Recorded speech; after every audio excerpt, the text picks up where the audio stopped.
chers amis abonnés, bonjour, ravi de vous retrouver. Nous sommes aujourd'hui le samedi 23 mars et je vous présente la vidéo de la prochaine pleine lune qui aura lieu le 25 mars. Il était donc grand temps que je vous la présente. Voilà, alors comme vous pouvez le voir par vous-même, celle-ci se fera dans le signe de la Balance, exactement à 5 degrés du dit signe. Pas tout à fait aligné au nœud lunaire, mais pas loin quand même. Voilà, donc une pleine lune qui se déploie sous la maîtrise de la planète Vénus. Voilà, donc pour l'instant, voilà un peu l'aspect qu'elle a. Alors je vais tout de suite positionner les planètes qui sont particulièrement importantes pour cette pleine lune. Alors, Neptune, on va aller directement au nerf, Pluton, Uranus. Voilà, on a une pleine lune qui est pas mal. C'est-à-dire sesquicarré Uranus, trigone Pluton et opposition à Neptune. Certes, c'est une opposition séparante, parce que la Lune va de plus en plus se séparer, mais tout au moins, au moment où la pleine Lune est à son plein, elle est en rapport avec les 3 planètes lentes, donc les planètes dites du collectif. Autrement dit, c'est une pleine lune fortement chargée et à forte résonance collective. Alors, comment dire, je ne vais pas revenir sur la situation, sur le plan géopolitique dans laquelle nous sommes. Donc on voit bien que cette pleine lune-là qui marque l'hyperconscience et qui marque également les forces du conscient et les forces de l'inconscient, on voit que nous avons quand même une conjonction Soleil-Neptune. Combien même celle-ci est-elle dissociée en mondial, on peut quand même se montrer plus souple que dans un thème individuel. Même si aussi dans un thème individuel il faut faire preuve de beaucoup de souplesse en interprétation, mais on a voilà une pleine lune qui est en rapport total avec le collectif. C'est comme si durant cette pleine lune nous allions avoir un peu plus, comment dirais-je, la sensation, le poids de ce monde qui est là et qui devient de plus en plus lourd, de plus en plus inquiétant, de plus en plus étouffant. Parce que certes la Lune est au trigone de Pluton, mais c'est un trigone qui va se séparer, et comme je le dis, peu importe la nature de l'aspect, cela ne retire en rien la valeur intrinsèque symbolique de la planète. Donc là c'est Pluton qui adresse un trigone à la Lune, donc la Lune converse avec les valeurs de Pluton et réciproquement. Ensuite, le sesquicarré à Uranus marque une hyper-électricité, une hyper-irritabilité, une nervosité, c'est-à-dire que c'est un aspect donc très révolté, très contestataire. C'est une sesquicarré qui se fait sous une maîtrise vénusienne de part et d'autre. Comme vous le constatez, Uranus est en Taureau, la Lune en Balance, donc on va positionner, tenez, Vénus immédiatement. Vénus est dans le signe des Poissons, elle est au semi-carré de Pluton et au sextile d'Uranus. Vous voyez, donc encore une Vénus qui est très ambivalente. En plus, elle est dans le signe des Poissons, en proie à une forte charge émotionnelle, et puis également à se laisser trop emporter par un bain d'illusions. Attention, elle est dans son exaltation, mais ce n'est pas une Vénus qui est plutôt, je dirais, en proie avec la réalité. C'est plutôt une Vénus qui n'a pas trop les pieds sur terre, donc attention à ce qu'elle peut véhiculer. Elle peut véhiculer une mauvaise interprétation des choses. C'est une très bonne Vénus pour l'inspiration, très bon pour les écrivains, les musiciens, les peintres, les photographes, enfin j'en passe et j'en passe. En revanche, pour les problèmes qui sont liés à la matérialité, elle n'est pas très très bonne. Et on voit qu'elle était au semi-carré de Pluton. Vénus, c'est aussi la paix, la concorde. En Poisson, c'est l'amour universel et inconditionnel. Là, pour le coup, l'amour universel et inconditionnel, si tant est qu'il ait existé un jour, il est malmené. Et puis on a une Vénus au semi-sextile d'Uranus, donc une Vénus qui est plutôt électrique également. Donc vous voyez, on a un ciel qui est terriblement agité. Elle est en train en plus de se diriger tranquillement vers Neptune, donc sa charge, je dirais, émotionnelle, idéaliste, utopique est en train de se développer, est en train de, je dirais, de prendre de plus en plus de force. Donc, Attention, attention à ce bouillonnement d'émotions, ce trop-plein d'émotions, parce que quelquefois, ça peut mener à des dérapages et à des débordements qui ne sont pas toujours très bons. Alors, on va positionner la deuxième planète qui a maîtrise sur Vénus, on va positionner Jupiter, puisque Jupiter avait maîtrise sur les poissons à l'origine. Alors Jupiter, oui, Jupiter est en Taureau. Et s'il y a bien actuellement une configuration qu'il faut surveiller, c'est que Jupiter approche de plus en plus d'Uranus, puisque comme je n'ai cessé de vous le répéter, le 21 avril, il y aura la conjonction exacte, le renouveau du cycle Jupiter-Uranus. Et ce cycle-là, il est à surveiller. Il est très très bon pour tout ce qui est lié à la technologie, le futur, mais c'est l'homme qui est au service de la technologie, là. L'homme qui doit s'adapter, et sur un plan plus humain, c'est pas une configuration, je dirais, ce n'est pas une configuration empathique du tout, du tout. Si vous voulez, Jupiter-Uranus, c'est tout le contraire de Jupiter-Neptune. Voilà. Là, c'est le mythe de Prométhée. Ah, excusez-moi, je me répète, mais je crois que c'est important. Uranus, Prométhée, Jupiter, Zeus. Le mythe de Prométhée. Prométhée ravit le feu divin et le donne à l'homme pour lui dire « tu es maintenant ton propre Dieu ». Voilà. Mais attention, il lui donne l'impression qu'il va être l'égal des dieux, mais il ne saurait être l'égal des dieux. D'où les débordements, d'où la folie des grandeurs, d'où le côté « je suis mon propre Dieu ». Et Uranus, qui est aussi la planète de la révolution, de la marginalité, Jupiter, c'est plutôt la justice. On voit que là aussi, il risque d'y avoir une problématique entre tout ce qui va symboliser l'autorité et l'individualisme et les pulsions, les réactions vives, révolutionnaires et contestataires. Et on voit que Jupiter qui s'approche, et Jupiter est un principe d'amplification, donc Uranus va être de plus en résonance. Et comme vous le savez, Jupiter-Uranus fut présent lors de la Révolution française en Lion, sous le signe du Soleil. On a coupé la tête du roi, le Soleil, l'autorité. Il y avait également Mars à ce moment-là. Hein. Là, ce n'est pas le cas. Là, ça sera en Taureau, qui est le signe de la finance. Le signe de la matérialité, on sait que c'est la finance qui mène le monde. Également le monde de l'agriculture, de l'oralité, mais ça je vous en avais déjà parlé il y a très longtemps. Bref, donc on peut penser que le conflit des agriculteurs n'est pas fini. Il peut y avoir un retour. Et puis ensuite, Jupiter-Uranus, nous avons trouvé ce cycle-là lors de la Première et de la Seconde Guerre mondiale. Et nous sommes là dans un climat de guerre. Et on voit qu'il y a une accélération. L'attentat qu'il y a eu en Russie, là, c'est dernièrement, hier, n'est pas fait non plus pour arranger les choses, du tout. Donc, vous voyez, on est vraiment, il y a là actuellement une concordance entre les cycles planétaires et les événements ici-bas. Donc nous sommes à un moment de notre histoire, il est vrai, qui est très inquiétant. Je ne peux malheureusement pas vous dire le contraire. Hein. Vénus est au sextile de Jupiter-Uranus, donc là c'est le combat pour les valeurs des uns et des autres, le combat pour ce qu'on estime être ses propres valeurs.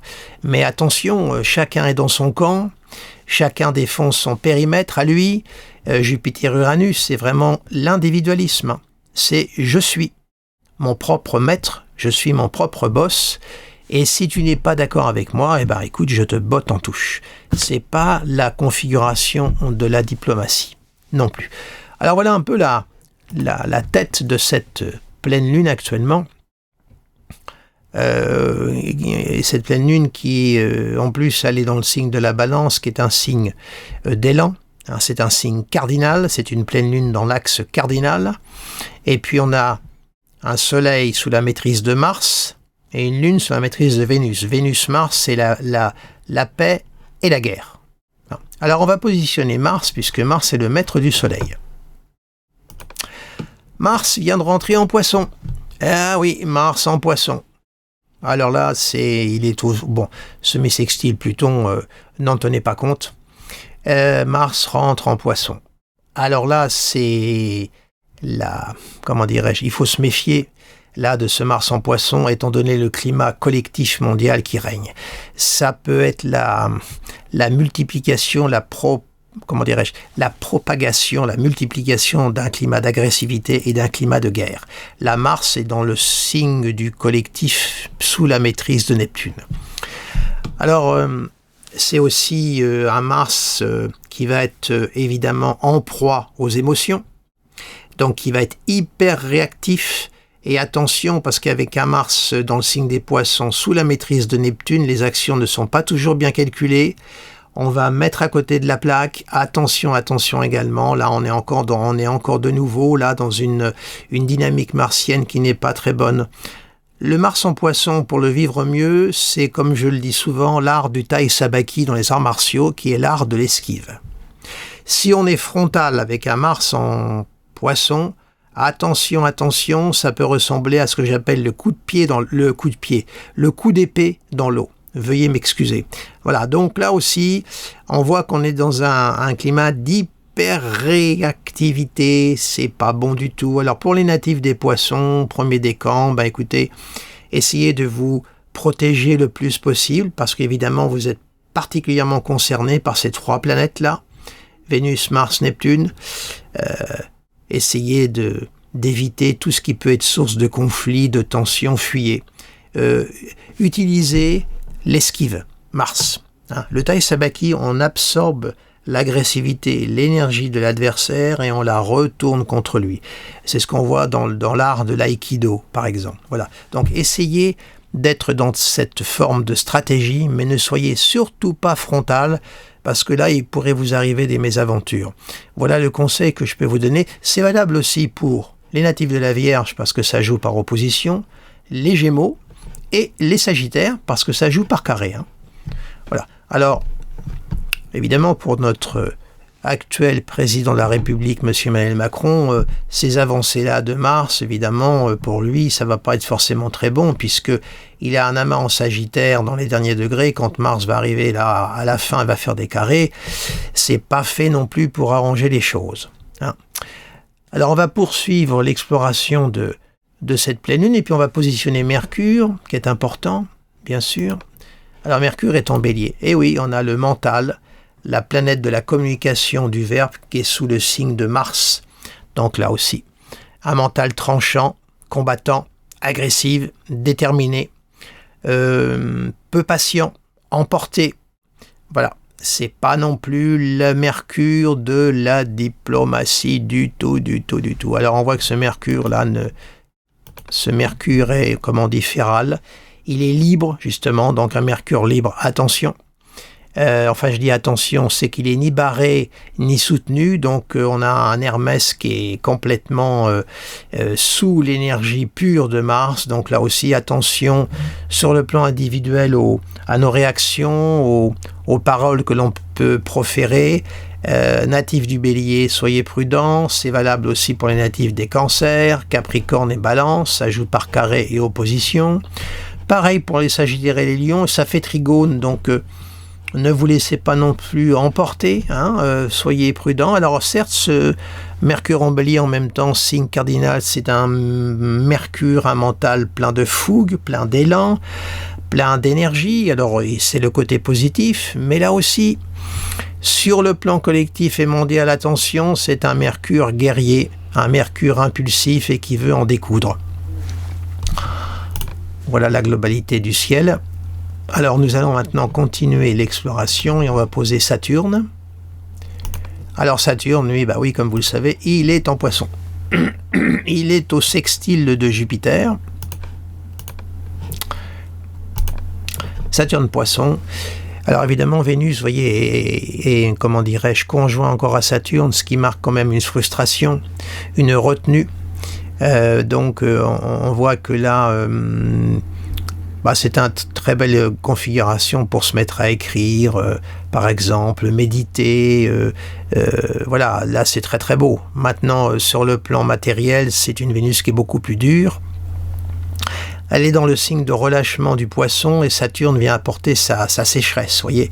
Alors c'est vraiment une Vénus qui est très très ambivalente, Et ce Saturne dans le signe des Poissons, c'est pas vraiment son monde, il est obligé de faire un effort d'adaptation. Et puis le poisson est obligé de faire un effort de concentration, de réalisme. Alors, ça a un côté quand même positif, mais sur le plan, je dirais, général, mondial, c'est un petit peu plus embêtant puisque comment dirais-je, cette pleine lune qui est sous la maîtrise de Vénus précisément, elle est neptuno-saturnienne, si je puis me permettre ce raccourci, donc Neptune-Saturne, il n'y a pas plus opposé. Donc on voit qu'on est dans un climat d'une très très très grande instabilité, vraiment très grande, très grande. J'ai positionné toutes les planètes. Alors je voulais quand même vous montrer une autre planète là qui a son importance. C'est Eris. Voilà. Eris est ici. Et on voit qu'on a une conjonction Mercure-Eris. Mercure est en train de se rapprocher. Eris, c'est la planète de la discorde. Alors Mercure, qui est plutôt la planète de l'intellect, du verbe, on voit que là, on n'est pas dans une période de paix, on n'est pas dans un état d'esprit pacifique, c'est tout le contraire. Hein. Et vous voyez là, même Eris se mêle à la bataille céleste. Hein. Et bon, il n'entretient pas d'aspect avec les autres planètes, mais il est conjoint à Mercure. Tout au moins, Mercure est en train de le rejoindre. Donc, on voit qu'on n'est pas dans une période pacifique du tout. Alors, nous avons certes le sextile Neptune-Pluton qui est là. Il existe, il est vrai. Mais c'est un sextile qui est quand même dissocié. On a un Pluton en signe d'air et un Neptune en signe d'eau. Les éléments qui nourrissent ces planètes ne sont pas compatibles entre eux. Donc c'est un sextile qui perd de sa force. Parce que Neptune-Pluton, c'est ce qui nous empêche de totalement basculer dans la folie, les barbaries. Mais comme ce sextile-là se déploie dans des signes qui n'ont pas de compatibilité entre eux, il est faible. Voyez, mais il existe quand même, on ne peut pas le gommer, il est là, mais il n'est pas fort. Voilà, c'est pour ça que on n'est pas du tout dans un climat très rassurant. Regarde, le Soleil est également sextile de Pluton. Hein.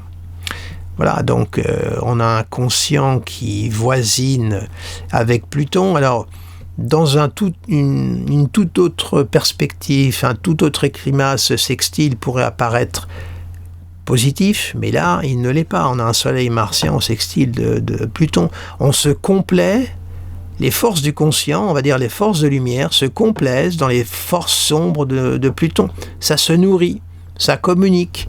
Et oui, et puis le semi-carré à Uranus qui marque un climat vous savez, comme je dis toujours, l'énergie nucléaire, c'est de l'uranium et du plutonium. On est un Pluton sous la maîtrise d'Uranus. Et ce soleil-là, qui marque le cœur, la vie, il est en rapport avec ces deux planètes précisément. Et là, on a un semi-carré qui est un aspect de grande tension, de grande nervosité.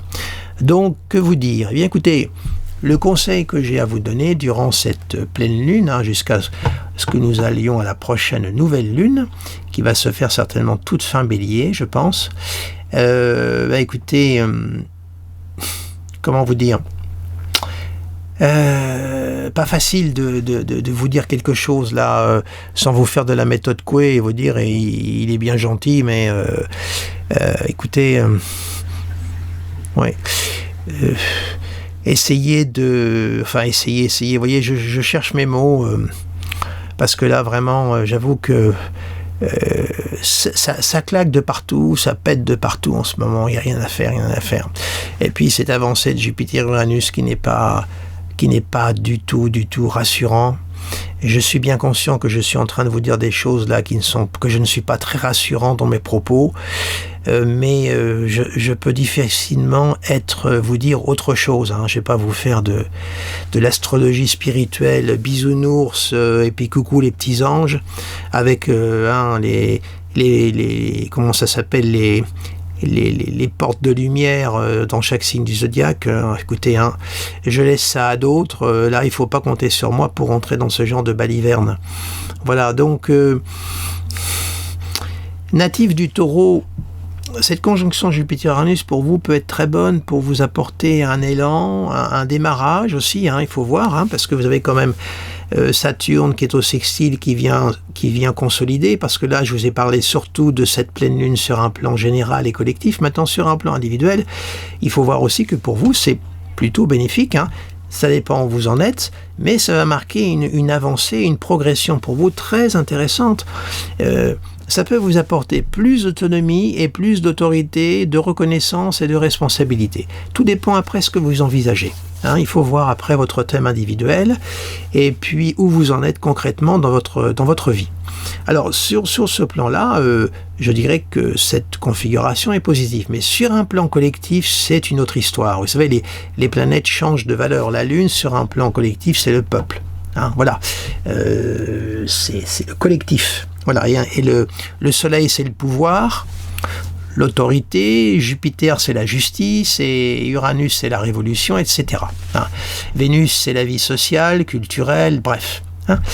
Voilà, on change d'octave. Voilà. Écoutez, je ne vais pas en rajouter davantage. Ce n'est pas la peine. Prenez soin de vous. Vous voyez, on a même appris... vous voyez, la conjonction Jupiter-Uranus, là, est au trigone du Soleil de Kate Middleton. Eh bien, voilà, elle a annoncé son cancer avec la conjonction Jupiter-Uranus au trigone de son Soleil. Comme je dis souvent, on peut être dans la lumière, mais ça dépend pour quelle raison. Donc, voilà, je regardais son thème et j'ai vu qu'elle l'avait annoncé avec ce trigone. On va lui souhaiter beaucoup de courage à cette personne. Voilà. Eh bien, écoutez, je vous souhaite un agréable week-end. Prenez soin de vous, prenez soin de vos proches. En ce moment, c'est ce qu'il faut faire. Il faut prendre soin de nous et prendre soin des personnes qui nous sont proches et que nous aimons et qui nous aiment. Il faut qu'on resserre nos liens. On en a grandement besoin. Et là, c'est le message de cette Vénus Poisson, Neptune. Resserrer nos liens, Vénus-Saturne, des êtres que nous aimons, être très proches d'eux. Vénus-Saturne, ça peut être aussi des éloignements sentimentaux. Saturne qui peut apporter sa petite note de solitude. Donc, les gens qui sont seuls en ce moment peuvent peut-être ressentir encore davantage leur solitude. Essayez quand même de sortir, essayez de vous évader de ce climat un petit peu qui peut apporter de la mélancolie aussi, mais c'est aussi resserrer nos liens, Vénus-Saturne en Poisson. Resserrons nos liens les uns les autres et essayons de nous apporter un peu de chaleur, de tendresse. Vénus-Poisson, c'est vraiment la tendresse, et pour essayer de supporter cette folie grimpante et qui ne cesse de grimper et d'accélérer. Faut bien le reconnaître. Voilà, eh bien écoutez, je vous remercie de votre attention, je vous souhaite un agréable week-end et je vous dis à très bientôt. Au revoir.